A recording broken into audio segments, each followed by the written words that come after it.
BJP संसदीय board की हुई बैठक, राष्ट्रीय अध्यक्ष जेपी नड्डा ने साझा की जानकारी। सीपी राधाकृष्णन बने उपराष्ट्रपति के उम्मीदवार।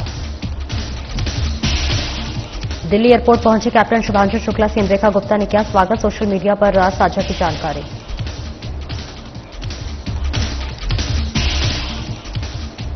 केंद्रीय वित्त मंत्री निर्मला सीतारमण का जन्मदिन, पीएम सहित कई नेताओं ने दी बधाई। सीएम रेखा ने भी सोशल मीडिया पर जारी किया बधाई संदेश।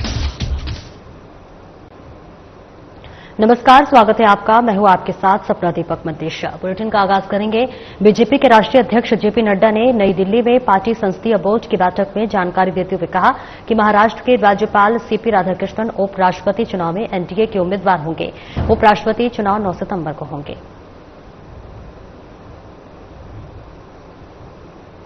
साथ भी चर्चा गहन रूप से हुई और गहन रूप से चर्चा होने के बाद आज हम यहां पर आपको खुशी से ये बताना चाहते हैं और ये खुशखबरी देना चाहते हैं कि संसदीय बोर्ड की बैठक में जिसका नेतृत्व हमारे प्रधानमंत्री नरेंद्र मोदी जी की उपस्थिति में हुआ, उनके नेतृत्व में ये बैठक हुई।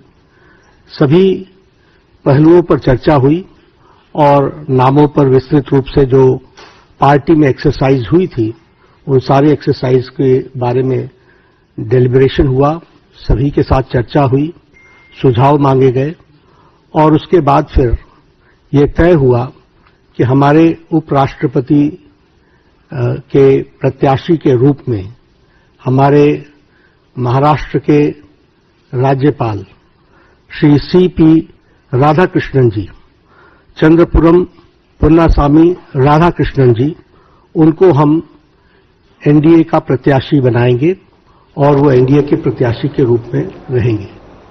महाराष्ट्र के राज्यपाल सीपी राधाकृष्णन एनडीए के उपराष्ट्रपति पद के उम्मीदवार होंगे।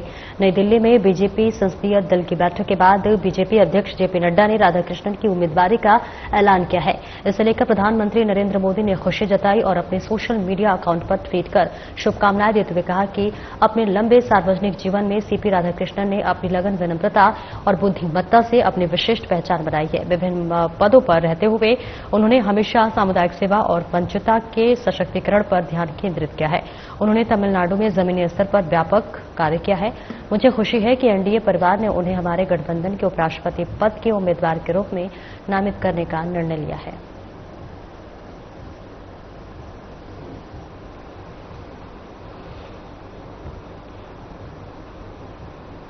महाराष्ट्र के राज्यपाल सीपी राधाकृष्णन एनडीए के उपराष्ट्रपति पद के उम्मीदवार होंगे। नई दिल्ली में बीजेपी संसदीय दल की बैठक के बाद बीजेपी अध्यक्ष जेपी नड्डा ने राधाकृष्णन की उम्मीदवारी का ऐलान किया है।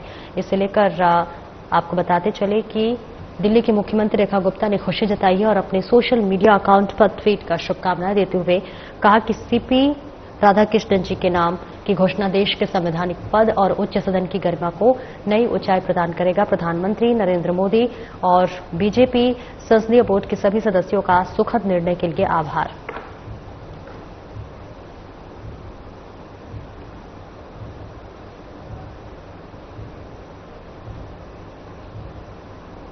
दिल्ली की मुख्यमंत्री रेखा गुप्ता ने दिल्ली एयरपोर्ट पर ग्रुप कैप्टन शुभांशु शुक्ला का स्वागत किया है, जिसके बाद उन्होंने सोशल मीडिया पोस्टर पर अपनी खुशी जाहिर करते हुए कहा कि शुभांशु शुक्ला की वतन वापसी करोड़ों भारतीयों की आकांक्षाओं और सपनों का उत्सव था। तो तस्वीरें आपको दिखा रहे हैं जहां पर मुख्यमंत्री रेखा गुप्ता एयरपोर्ट पहुंची हुई थी, स्वागत करते हुए नजर आ रही हैं और विन साइन भी दिखाते हुए नजर आ रही है। फिलहाल उन्होंने सोशल मीडिया पर यह पोस्ट साझा की है और खुशी भी जताई है। बताते चले कि ये तस्वीरें आपको दिल्ली से दिखा रहे हैं जहां मुख्यमंत्री रेखा गुप्ता पहुंची हुई हैं और स्वागत करते हुए नजर आ रही है। दिल्ली एयरपोर्ट पर शुभम का बहुत स्वागत हुआ है। इसके बाद वो देश के प्रधानमंत्री नरेंद्र मोदी से भी मिलेंगे और फिर वो अपने घर वापसी करेंगे। केंद्रीय वित्त मंत्री निर्मला सीतारमण को उनके जन्मदिन पर प्रधानमंत्री नरेंद्र मोदी सहित कई दिग्गज नेताओं ने शुभकामनाएं दी हैं। इसी कड़ी में दिल्ली के सीएम रेखा गुप्ता ने ट्वीट कर केंद्रीय वित्त मंत्री निर्मला सीतारमण जी को जन्मदिन की ढेर सारी शुभकामनाएं दी। उन्होंने एक्स पोस्ट में लिखा है कि आपका दूरदर्शी नेतृत्व और भारत के आर्थिक विकास के प्रति अथक प्रतिबद्धता राष्ट्र को प्रेरित करती रहेगी। आपके उत्तम स्वास्थ्य, प्रसन्नता और सफलता की कामना करती हूं। साथ ही लिखा कि उन्होंने कि उनके नेतृत्व में भारत की आर्थिक दिशा ने नई ऊंचाइयों को छुआ है और उनके दूरदर्शी दृष्टिकोण ने राष्ट्र को समृद्धि की ओर अग्रसर किया है।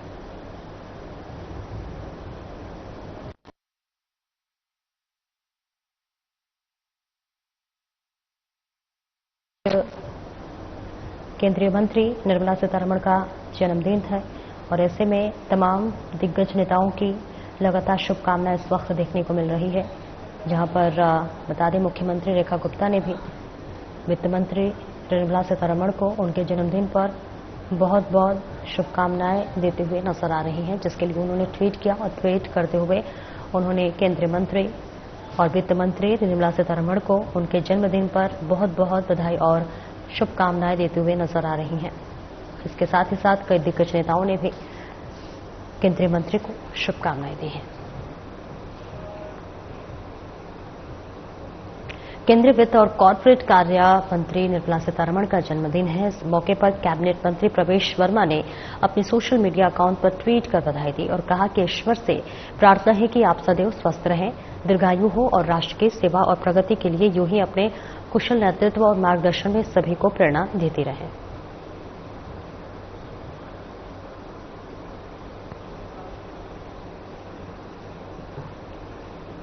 और वही प्रवेश साहिब सिंह ने ट्वीट कर भारतीय स्वतंत्रता संग्राम के महानायक आजाद हिंद फौज के संस्थापक नेताजी सुभाष चंद्र बोस जी की पुण्यतिथि पर उन्हें कोटि कोटि नमन किया है।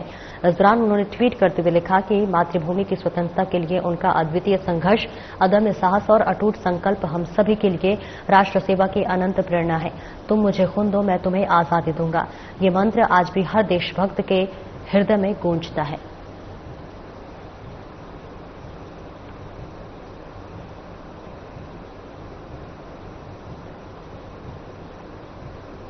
दिल्ली के कैबिनेट मंत्री प्रवेश वर्मा ने कालका जी मंदिर में दर्शन किए, जिसकी जानकारी उन्होंने सोशल मीडिया पर साझा करते हुए बताया कि कालकाजी मंदिर में मां कालका जी के दर्शन करने का सौभाग्य प्राप्त हुआ है। साथ ही महंत सुरेंद्रनाथ जी अमूल्य आशीर्वाद प्राप्त हुआ है। मां कालका जी से प्रार्थना है कि वे संपूर्ण देशवासियों को शक्ति, साहस और समृद्धि का आशीर्वाद प्रदान करें और सभी पर अपनी कृपा बनाए रखें।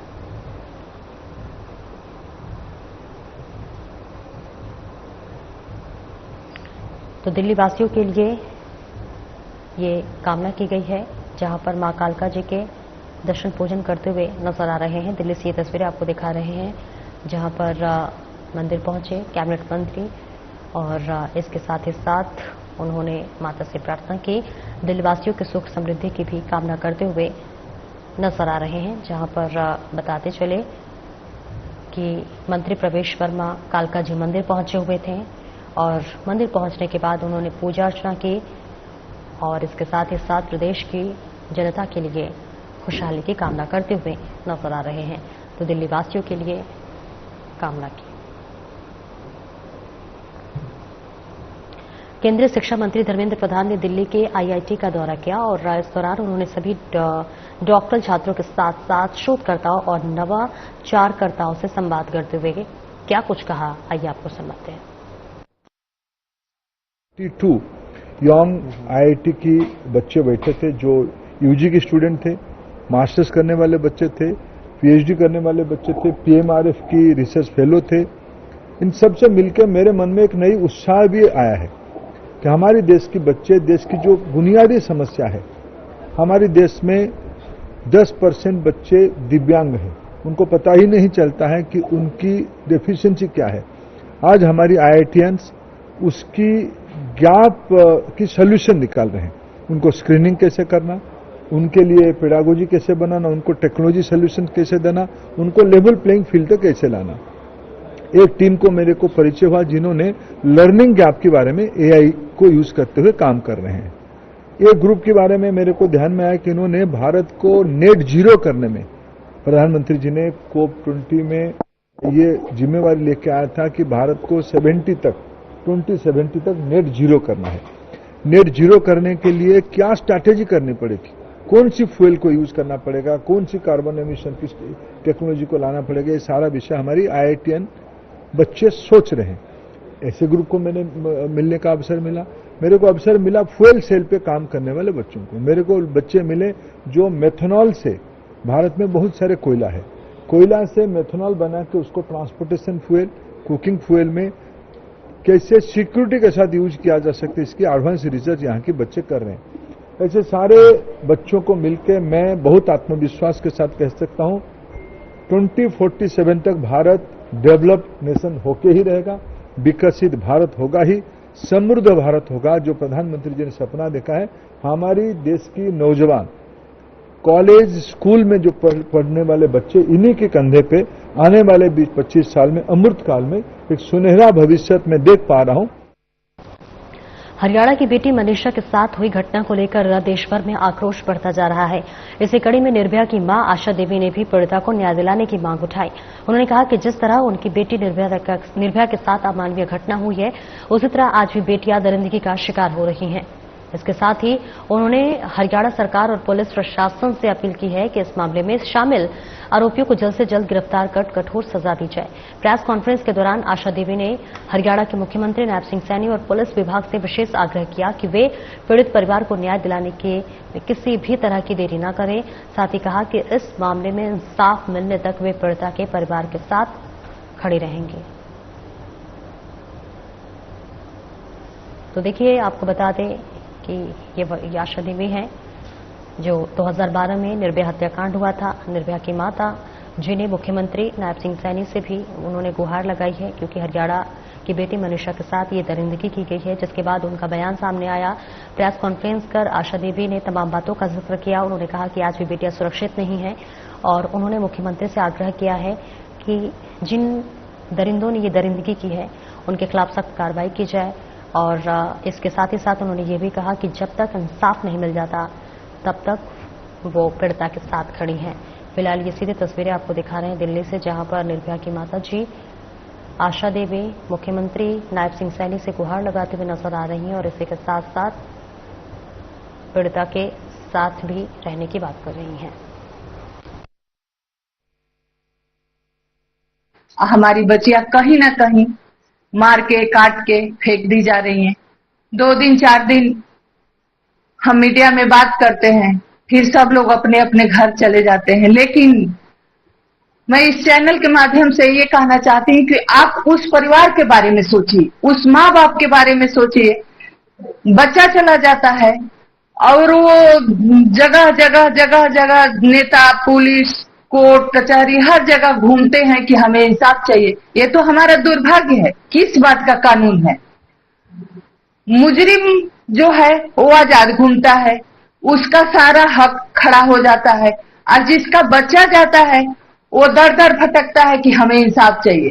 तो ये हमारा कानून हमारी व्यवस्था पे तमाचा है। तो इसलिए मैं वहां के सरकार को, वहां के जो पुलिस कमिश्नर है, उनसे हमारी गुजारिश है कि उन मुजरिमों को जल्द से जल्द पकड़ा जाए, उनके माँ बाप को सपोर्ट किया जाए और उस बच्ची को इंसाफ मिले। और बच्ची अपने कॉलेज से जाके कोई फॉर्म जमा करने गए थे नर्स टीचर के लिए, उस बीच में मेरी बच्ची वो गुम हो गई है। तो हमारी यही वहां के नायब सैनी साहब से, सीएम साहब से, वहां डीजीपी से ये दरखास्त है मेरी कि उनको जल्दी से जल्दी पकड़े और जो भी हो सकता है उनको सरेआम फांसी दी जाए, ताकि आगे ऐसा ना हो।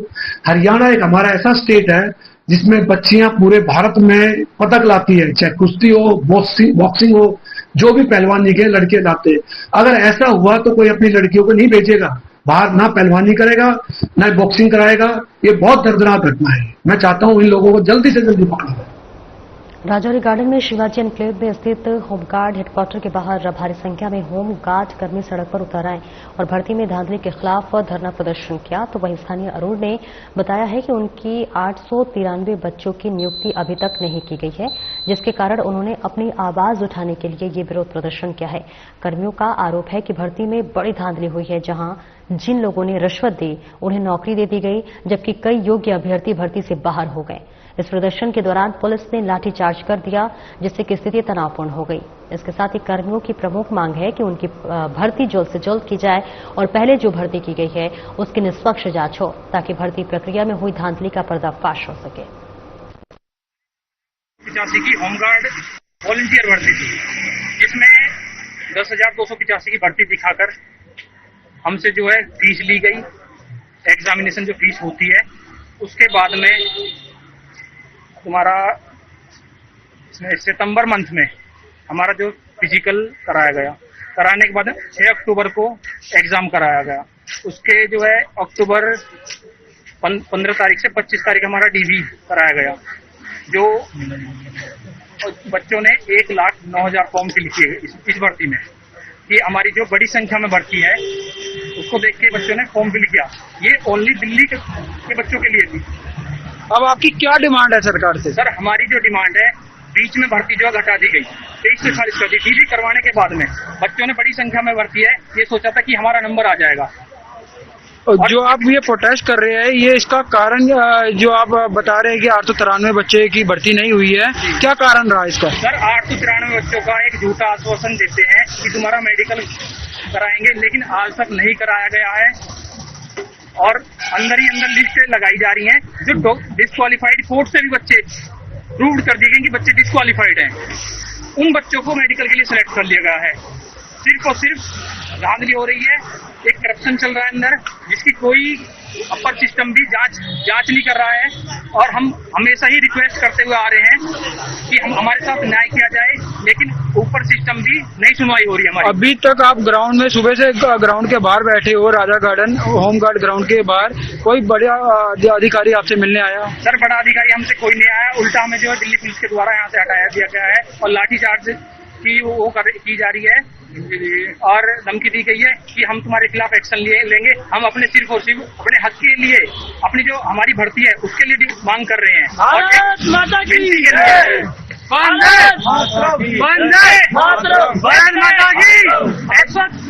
एलजी साहब से भी हमारी यही विनती रहेगी कि हमारे साथ इंसाफ हो और एलजी साहब हमारा न्याय करो। भारत माता की जय, भारत माता की जय। 893 पूरी करो, पूरी करो, पूरी करो, 893 पूरी करो, पूरी करो। कोर्ट में भी ये लोग जाके गुमराह कर देते हैं। अभी तक हमें कोई ऐसी वो नहीं मिल पाई है जो हमें न्याय के लिए संतुष्टि हो। और हम 893 लोग हैं जो परेशान होते हुए आ रहे हैं। और ये फीमेल की सीट भी अपने मनमर्जी से कन्वर्ट कर देते हैं कि फीमेल की सीट हमने मेल में कन्वर्ट कर दी है। आगे बढ़ेंगे, जहां दिल्ली में स्वतंत्रता दिवस और जन्माष्टमी के अवसर पर जमकर पतंगबाजी होती है, जिसके चलते मेटल कोटेड मांझे मेट्रो के ओवरहेड तारों में उलझकर ओएचई ट्रिपिंग का प्रमुख कारण बनते हैं। और इसी के चलते अक्सर मेट्रो सेवाओं में जो है वो देरी और व्यवधान होता है, जिसके लिए डीएमआरसी की तरफ से 5 से 7 सदस्यों वाली रख रखाव टीमें तैनात की जाती हैं, जो कि उलझे हुए मांझे को हटाने के लिए तुरंत किसी भी प्रभावित स्थान पर पहुंच जाती है।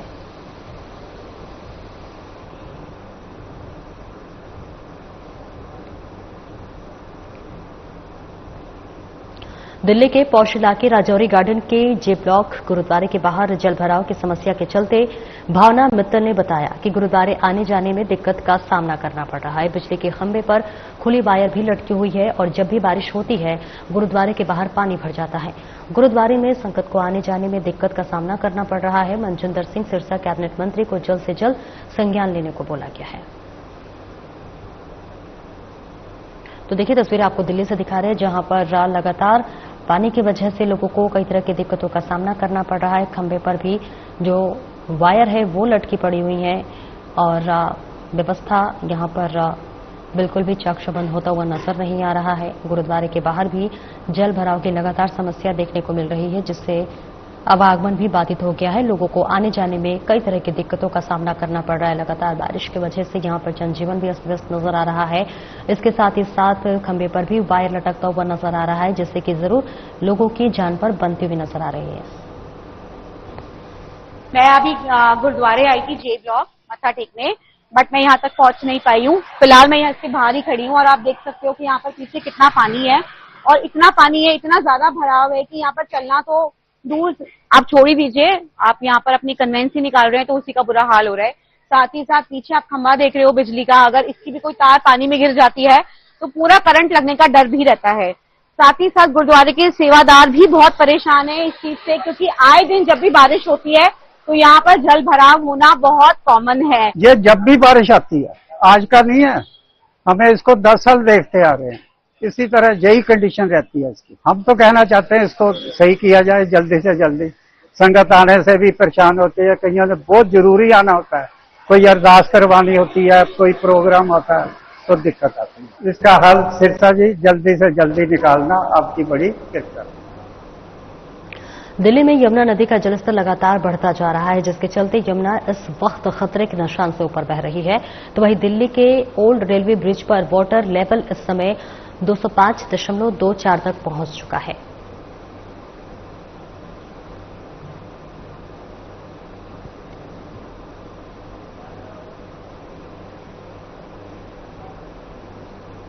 फिलहाल इस बुलेटिन में इतना ही। नमस्कार।